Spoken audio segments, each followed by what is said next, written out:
الحمدللہ والصلاة والسلام علی رسول اللہ اما بعد۔ کل ہم نے تراویح کا بیان کیا تھا اور نماز تراویح کا کیا حکم ہے، نماز تراویح کی فضیلت۔ آج کے سبق میں ہم بیان کریں گے نماز تراویح کی جماعت کا کیا حکم ہے اور نماز تراویح کی رکعات کی تعداد کتنی ہے، 8 ہے یا 20 ہے، اور اس کے بعد تراویح میں کیا پڑھا جائے یہ بیان کریں گے۔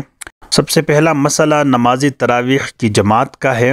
رسول اللہ صلی اللہ علیہ وسلم نے رمضان المبارک میں 3 شب یعنی 23، 25 اور 27 رمضان کو تراویح کی نماز جماعت سے پڑھائی۔ پھر رسول اللہ صلی اللہ علیہ وسلم نے جب صحابہ کرام کی کثرت اور صحابہ کرام کا ذوق اور شوق دیکھا تو آپ صلی اللہ علیہ وسلم مسجد میں تشریف نہ لے آئے، اور صحابہ رضوان اللہ علیہم اجمعین سمجھے کہ آپ صلی اللہ علیہ وسلم شاید سو گئے ہیں، اور دروازے پر آ کر اللہ کے رسول کو پکارنے لگے۔ تو رسول اللہ صلی اللہ علیہ وسلم نے فرمایا، اللہ تمہارے ذوق اور شوق میں اور بھی برکت ڈالے۔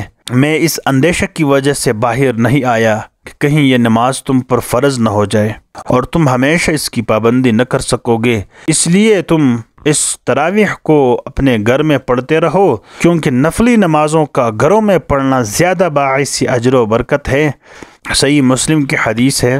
تو اس حدیث سے صرف اتنا ہی ثابت ہوتا ہے کہ نماز تراویح جماعت سے پڑھنا جائز ہے، اس لیے خود رسول اللہ صلی اللہ علیہ وسلم نے 3 شب جماعت سے تراویح پڑھائی، اور آپ صلی اللہ علیہ وسلم کے بعد بھی صحابہ کرام متفرق طور پر چھوٹی چھوٹی جماعتوں کی شکل میں تراویح باجماعت پڑھا کرتے تھے، یہاں تک کہ خلیفہ ثانی امیر المومنین حضرت عمر بن خطاب رضی اللہ عنہ نے اس کی باقاعدہ جماعت قائم فرمائی، اور صحابہ کرام نے اسے قبول فرمایا، اور بعد میں کسی خلیفہ نے اس سنت کی مخالفت نہیں کی، اسی لیے علماء نے تراویح کی جماعت کو سنت مؤکدہ کفایہ کہا ہے۔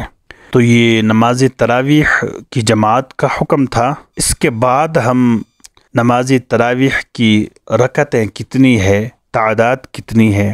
نماز تراویح کی 20 رکعتیں اجماعی صحابہ سے ثابت ہیں۔ 20 رکعتیں اس طرح پڑھی جائے کہ ہر 2 رکعت کے بعد سلام پھیرا جائے، اور ہر 4 رکعت کے بعد تراویح میں اتنی دیر بیٹھا جائے، اتنی دیر میں 4 رکعتیں پڑھی گئی ہیں۔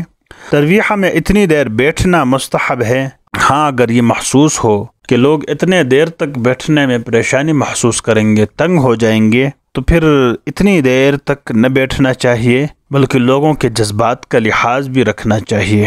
دوسری بات، تراویح میں کیا عمل کیا جائے۔ تراویح کی حالت میں نمازی کو اختیار ہے، چاہے خاموش بیٹھا رہے، چاہے ذکر و تسبیح پڑھیں یا نوافل پڑھیں، لیکن عموماً اتنا وقت نہیں ہوتا کہ بندہ نوافل پڑھے، اور نہ اتنا وقت دیتے ہیں جیسا کہ مکہ معظمہ میں لوگ بیٹھنے کے بجائے بیت اللہ کا طواف کیا کرتے تھے، اور مدینہ منورہ میں 4 رکعت نفل پڑھ لیتے ہیں۔ بعض فقہاء نے لکھا ہے کہ تراویح میں یہ دعا پڑھی جائے، سبحان ذی الملک والملکوت سبحان ذی العزت والعظمت والہیبت والقدرت والکبریاء والجبروت سبحان الملک الحی الذی لا ینام ولا یموت سبوح قدوس ربنا ورب الملائکۃ والروح اللہم اجرنا من النار یا مجیر یا مجیر یا مجیر۔ اس کے بعد ہم پڑھیں گے نماز وتر کی جماعت۔ جیسا کہ آپ لوگوں نے عام حالت میں دیکھا ہے، رمضان المبارک میں تراویح کے بعد وتر کی جماعت بھی ہوتی ہے، تو صرف رمضان المبارک کے مہینے میں وتر کی نماز جماعت سے پڑھنا ثابت ہے، اور رمضان المبارک کے علاوہ دوسرے مہینوں میں وتر کی نماز جماعت سے پڑھنا جائز نہیں ہے۔ جو لوگ اکیلے نماز تراویح ادا کریں گے وہ بھی نماز وتر جماعت سے پڑھ سکتے ہیں، لیکن جو لوگ تراویح کی نماز جماعت سے ادا کریں گے تو ان کے لیے تو ضروری ہے کہ وہ وتر کی نماز جماعت سے پڑھے۔ یہ بات یاد رکھیں کہ تراویح کی سنت نماز جماعت سے پڑھتے ہیں لوگ، اور وتر کی واجب نماز پھر تنہا پڑھتے ہیں، تو یہ درست نہیں ہے۔ اور اسی طرح یہ بھی ٹھیک نہیں ہے کہ تراویح جماعت سے پڑھ کر سو جائے اور پھر تہجد کے وقت وتر نماز تنہا ادا کریں، یہ بھی ٹھیک نہیں ہے۔ تو آج کے سبق میں ہم نے تراویح کے بیان میں 3 مسائل بیان کیے ہیں۔ سب سے پہلا مسئلہ، نماز تراویح کی جماعت کا کیا حکم ہے۔